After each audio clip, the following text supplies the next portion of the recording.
Assalamualaikum warahmatullahi wabarakatuh. Bertemu lagi dengan saya di video pembelajaran Jupri Channel. Kembali pada video pembelajaran kali ini, saya masih mengangkat tema tentang mata kuliah Sistem Pendukung Keputusan, di mana topik yang saya angkat kali ini adalah tentang manajemen modal. Pada video kali ini merupakan video kelanjutan dari video saya sebelumnya dengan judul yang sama, yaitu manajemen modal, di mana pada video tersebut kita telah membahas tentang definisi model, kemudian ada model dalam DSS, selanjutnya ada derajat abstraksi model, di mana dalam derajat abstraksi model tersebut ada 3 jenis model yang kita bahas, yaitu model ikonik, analog, dan matematis. Kemudian juga kita telah membahas tentang kategori model menurut Turban, di mana dalam menurut Turban tersebut ada 7 buah model. Selanjutnya ada keuntungan dan kerugian model, dan yang terakhir kita bahas pada video tersebut adalah kendala dalam proses pemodelan. Nah, seperti janji saya sebelumnya, saya akan melanjutkan materi tentang manajemen model ini, yaitu tentang tabel keputusan, pohon keputusan, dan contoh kasus. Baik, lanjut saja kita ke materi.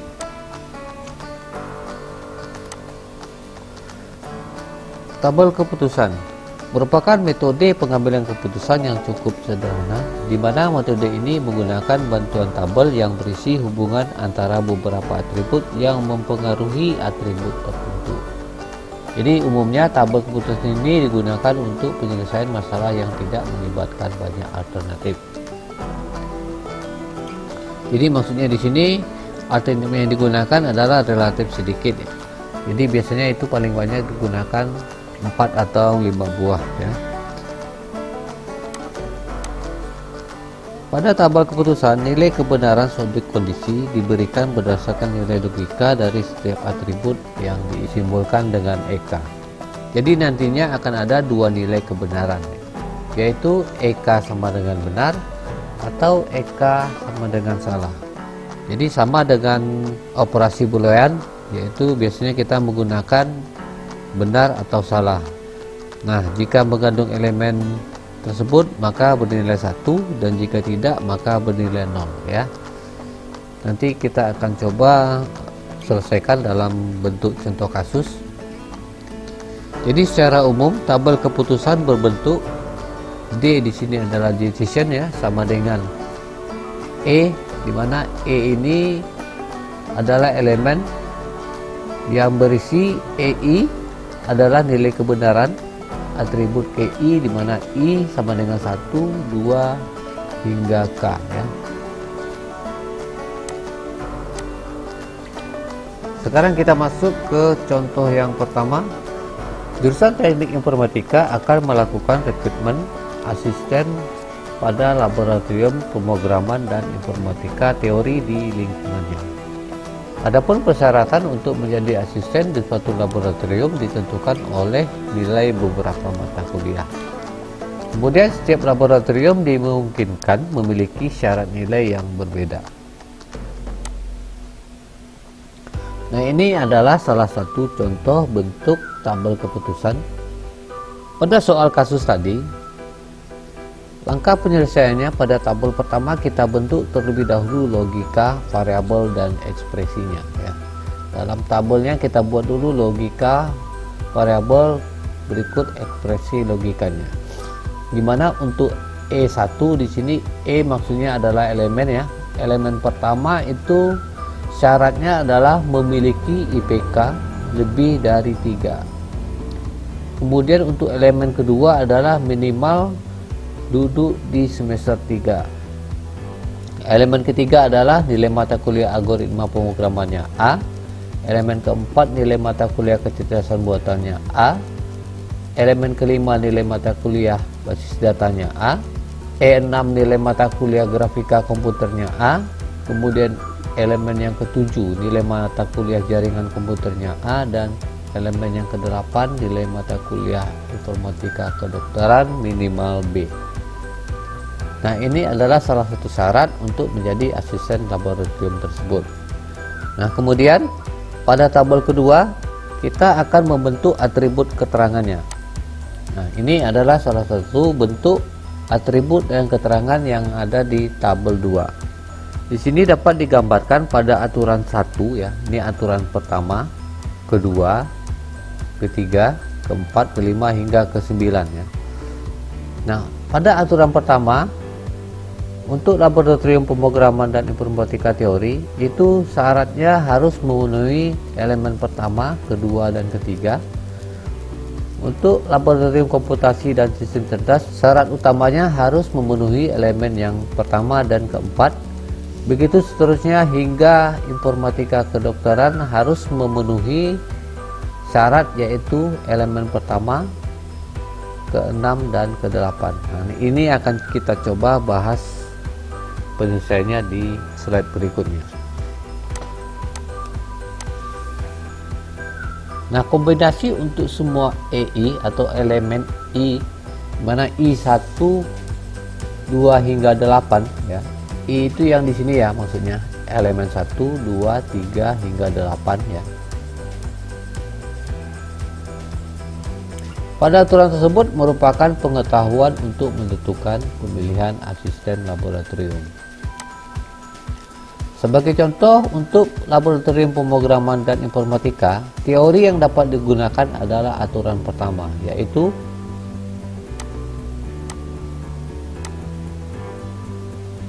D sama dengan E1 dan E2 dan E3.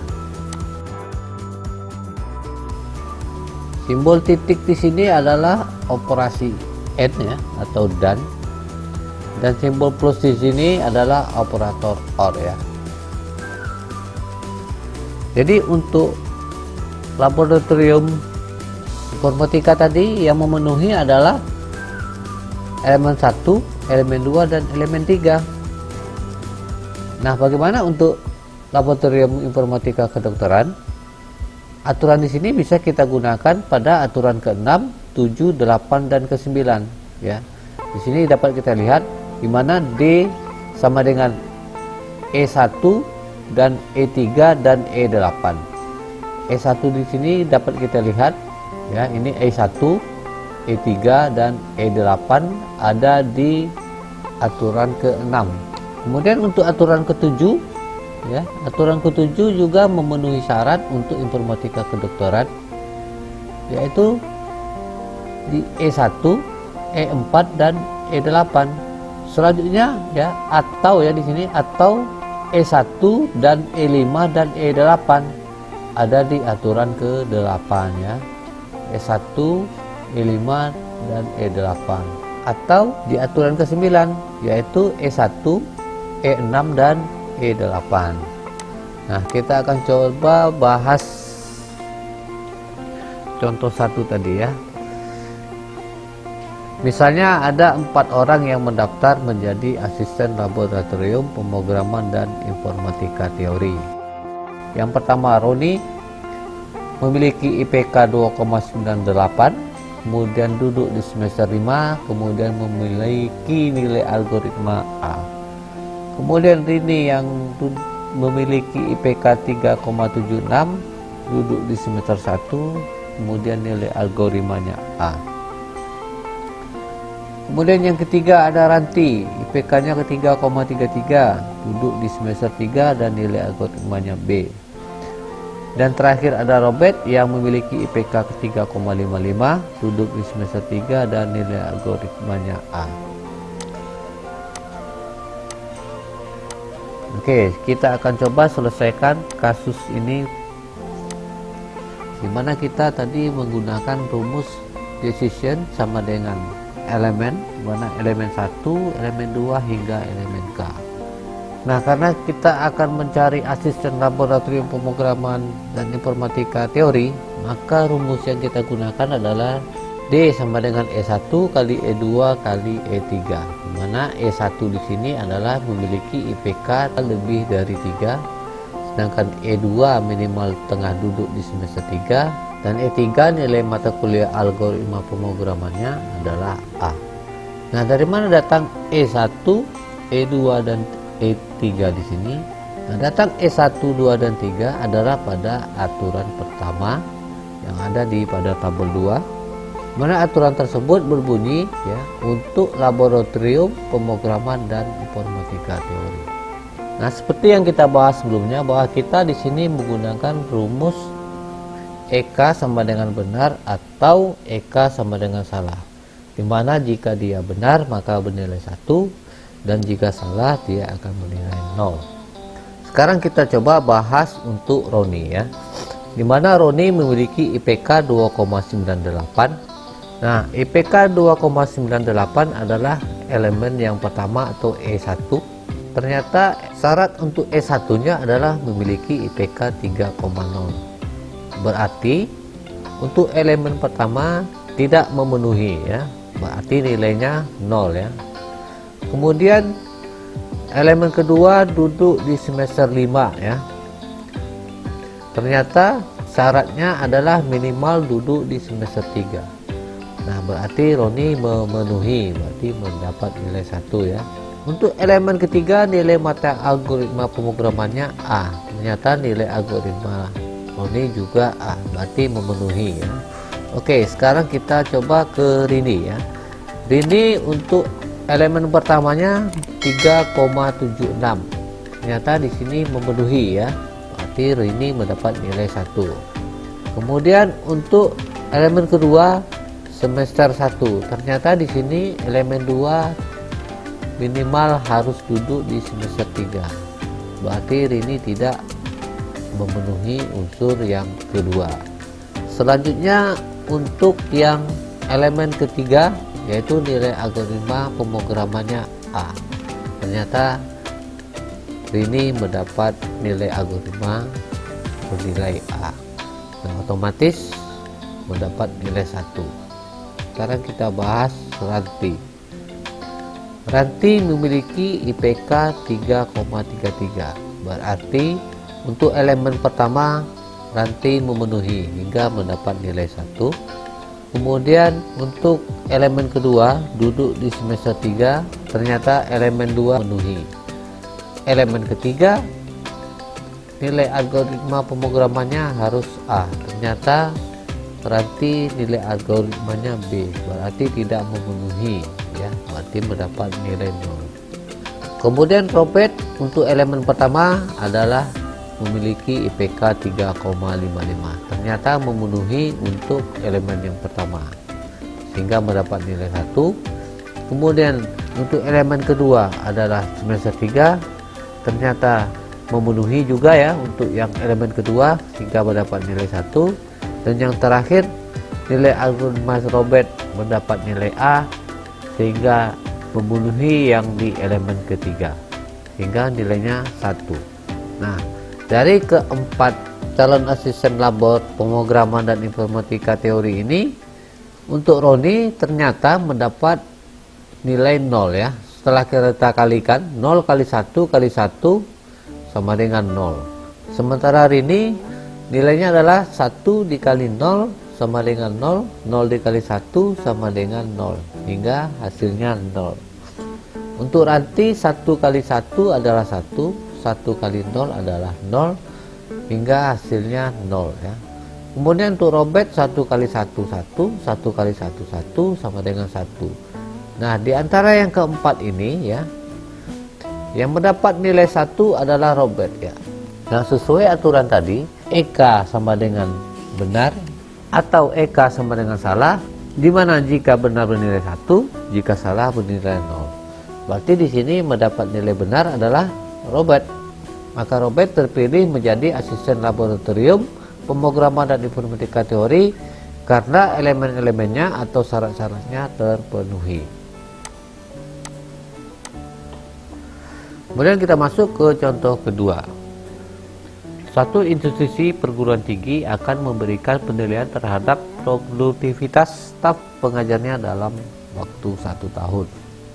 Ada 5 kriteria yang diberikan, yaitu tidak produktif, kurang produktif, cukup produktif, produktif, dan sangat produktif.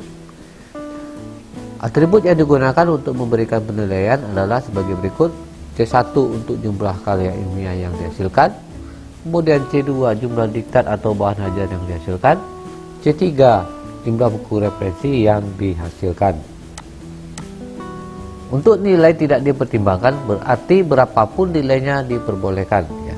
Jadi maksudnya di sini mau nilainya 1, 2 hingga 100 ataupun tidak sama sekali, dia tidak akan dipertimbangkan.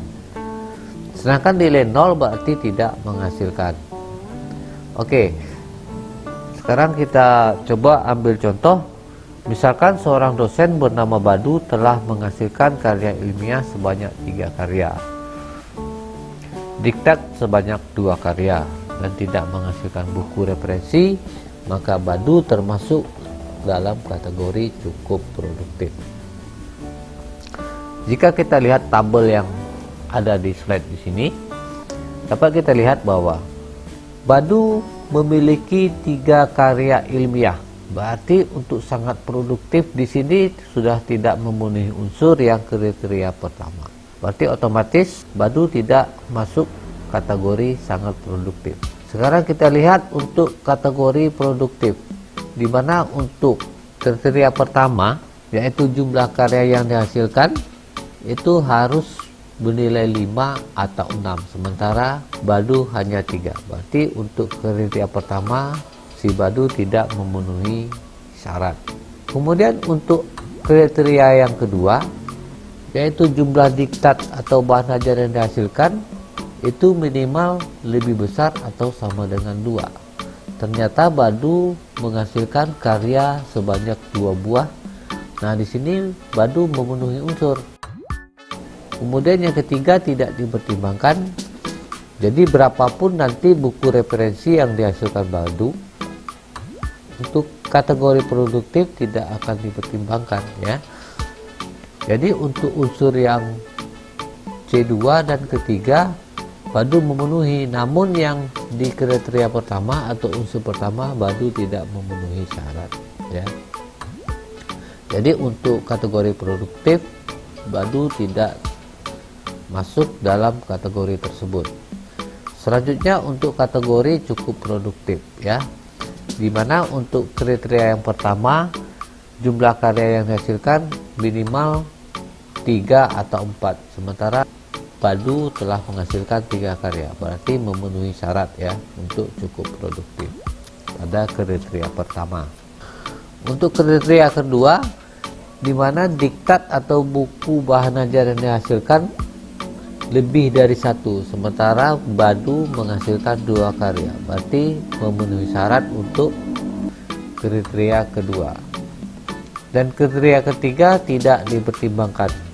Nah, dengan demikian untuk unsur yang pertama Badu memenuhi, unsur kedua memenuhi, dan unsur ketiga juga memenuhi, maka Badu termasuk dalam kategori cukup produktif.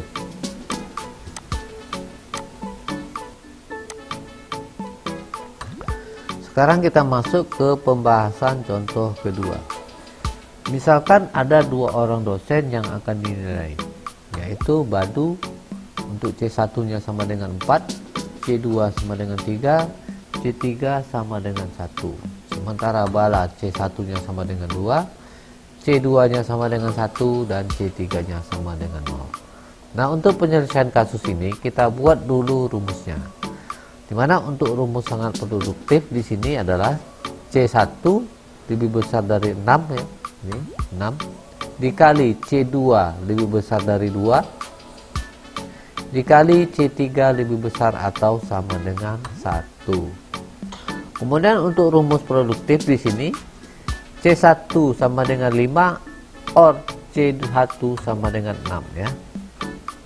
Dikali C2 lebih besar atau sama dengan 2 dikali C3 lebih besar atau sama dengan 0. Oke, ini untuk tidak dipertimbangkan, kita coba buat inisialisasinya C3 lebih besar atau sama dengan 0 ya. Karena untuk C3 yang tidak dipertimbangkan di sini, berapapun nilainya nantinya karyanya walaupun 1, 2 ataupun tidak ada sama sekali ataupun lebih dari 100, maka dia tidak akan dipertimbangkan. Kemudian untuk cukup produktif C1 sama dengan 3 or C1 sama dengan 4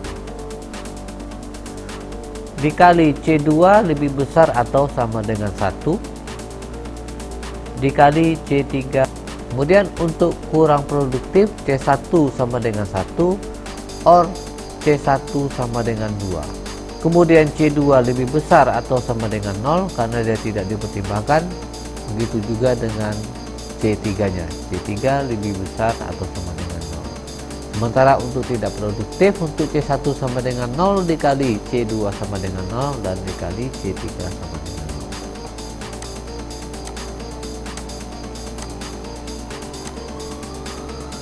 0. Oke, kita coba selesaikan untuk si badunya ya. Oke, untuk sangat produktif ini C1-nya lebih dari 6, sementara si badunya 4, berarti tidak memenuhi, nilainya 0. Kemudian untuk C2-nya di badu adalah 3, sementara di sini untuk C2-nya untuk sangat produktif lebih dari 2, berarti memenuhi unsur dan mendapat nilai 1. Kemudian untuk C3-nya si badu di sini adalah 1, sementara untuk produktif C3-nya adalah lebih besar atau sama dengan 1 ya, berarti memenuhi unsur. Nah, jika kita jumlahkan di sini ya, kita kalikan 0 dikali 1 sama dengan 0 dikali 1 sama dengan 0. Berarti untuk sangat produktif badu tidak masuk dalam kategori tersebut. Selanjutnya untuk produktif, untuk C1 badu sama dengan 4, sementara untuk produktif di sini C1-nya adalah 5 atau 6, berarti tidak memenuhi unsur tersebut sehingga mendapat nilai 0. Kemudian C2-nya sama dengan 3, sementara di sini C2-nya lebih besar atau sama dengan 2. Berarti untuk produktif di sini pada C2-nya badu memenuhi unsur tersebut sehingga mendapat nilai 1. Sementara untuk C3-nya sama dengan 1. Nah, di sini C3-nya lebih besar atau sama dengan 0, berarti memenuhi ya. Sehingga kalau kita kalikan di sini nilainya 0 kali 1 0, 0 dikali 1 sama dengan 0, sehingga untuk produktif badu tidak masuk dalam kategori tersebut. Sekarang kita bahas untuk yang cukup produktif, di mana badu C1-nya sama dengan 4. Sementara untuk kategori di sini C1 sama dengan 3, berarti badu memenuhi unsur tersebut sehingga memperoleh nilai 1. Kemudian untuk C2 badu di sini adalah 3. Sementara untuk cukup produktif di sini C2-nya adalah lebih besar atau sama dengan 1 sehingga memenuhi unsur tersebut dan mendapat nilai 1. Dan yang terakhir adalah untuk C3 badu sama dengan 1 di sini, sementara untuk produktif C3-nya di sini adalah syaratnya adalah lebih besar atau sama dengan 0 atau sama dengan tidak dipertimbangkan. Sehingga jika kita total seluruh hasil badu untuk cukup produktif di sini adalah 1 dikali 1 sama dengan 1 dan 1 dikali 1 sama dengan 1, sehingga hasilnya 1. Nah, di sini badu telah dapat hasilnya yaitu bernilai 1. Dengan demikian badu termasuk dosen yang cukup produktif. Lanjut dengan bala, hampir sama cara penyelesaiannya dengan badu tadi ya. Dimana kalau untuk bala di sini dapat dikategorikan dalam kategori dosen yang kurang produktif, karena di sini bala untuk cukup produktif ya, di sini C1-nya saja tidak memenuhi unsur ya. C1 bala di sini adalah bernilai 2, sementara untuk cukup produktif di sini C1-nya saja minimal harus 3 atau 4 ya. Dan ternyata untuk bala untuk C1-nya hanya masuk di dalam kategori yang kurang produktif, yaitu bernilai 1 atau 2 ya. Kemudian C2-nya tidak dipertimbangkan, berikut juga dengan C3-nya tidak dipertimbangkan, sehingga si bala di sini mendapat poin 1 dari keseluruhan elemen yang ada. Nah, dengan demikian bala termasuk dengan dosen kurang produktif.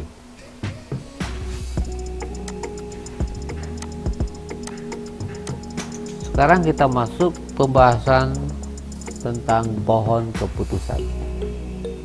Pohon keputusan adalah satu metode penyelesaian masalah keputusan dengan cara merepresentasikan pengetahuan dalam bentuk pohon. Suatu pohon memiliki conditional note yang menunjukkan kebenaran suatu ekspresi atau atribut.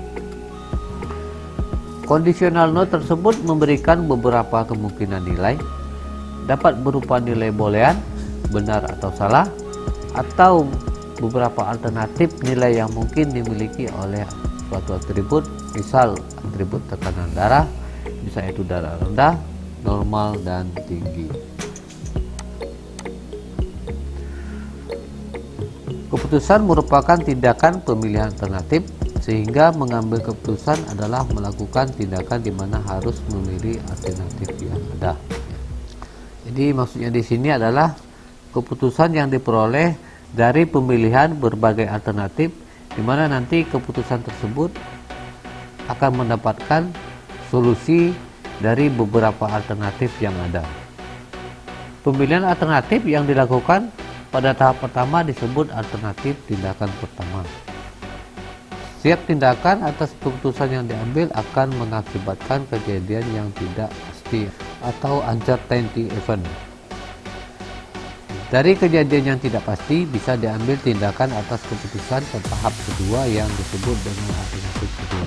Nah, untuk memudahkan pengambilan keputusan dengan memilih secara sistematis dan menyeluruh, maka dapat dituliskan dalam bentuk diagram yang disebut dengan diagram pohon keputusan. Nah, dalam diagram pohon keputusan dapat memuat yang pertama itu ada alternatif tindakan atau keputusan yang diambil, kemudian ada kejadian yang tidak pasti, selanjutnya ada nilai kemungkinan atau probabilitas untuk setiap kejadian yang tak pasti, kemudian yang terakhir ada hasil keputusan pemilihan alternatif yang dilakukan pada tahap pertama.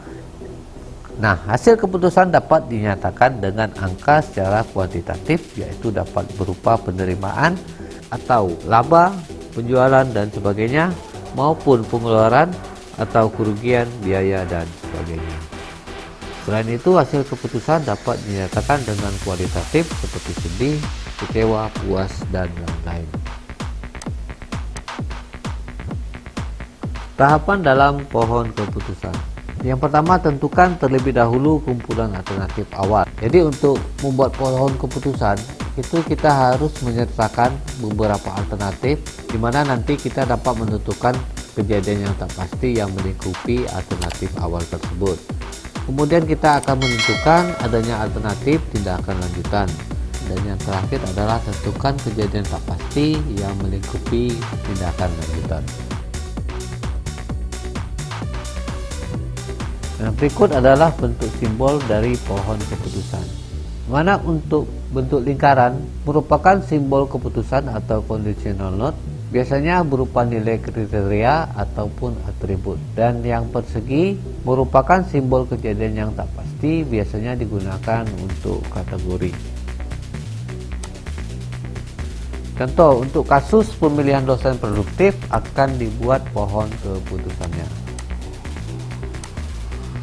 Nah, seperti contoh tadi, setelah kita buat kumpulan alternatif ya, ini kumpulan alternatif yang berisi kategori dan atributnya ya, yang berupa tabel di atas ini.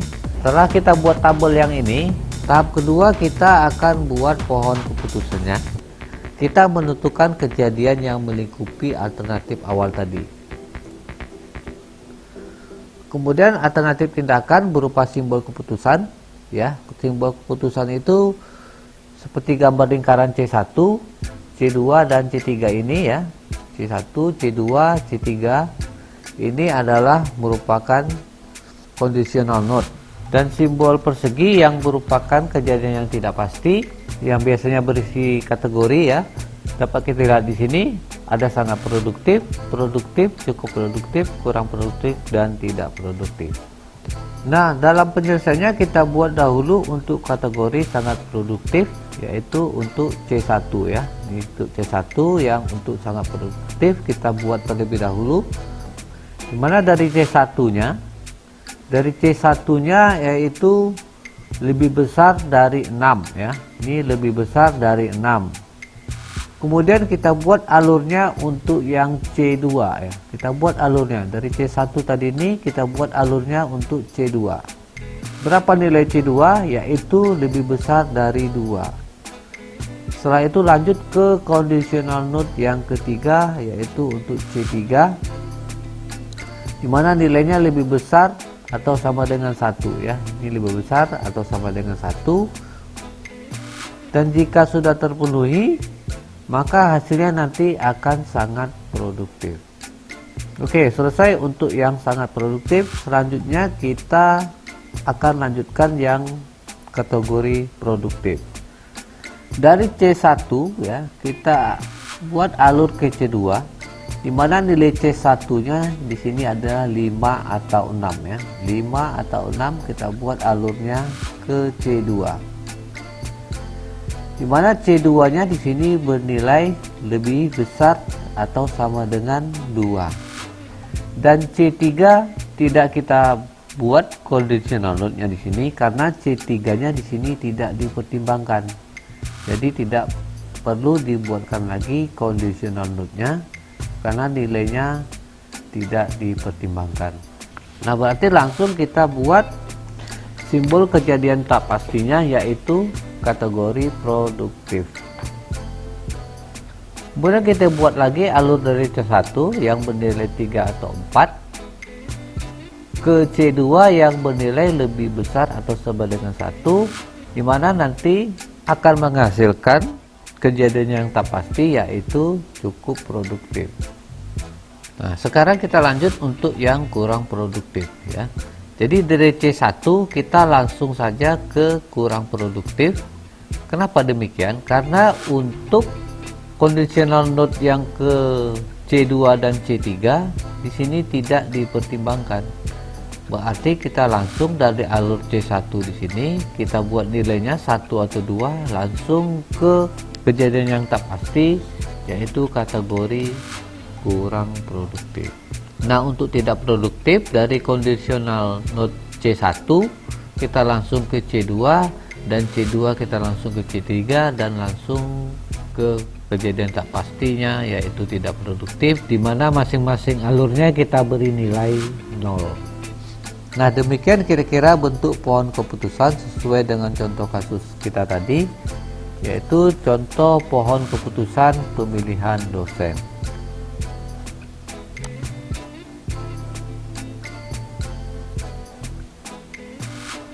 Nah, dengan berakhirnya pembahasan pohon keputusan tadi, maka berakhir pula pertemuan kita pada sesi kali ini. Semoga saja video ini bermanfaat. Akhirul kata saya ucapkan terima kasih atas atensinya.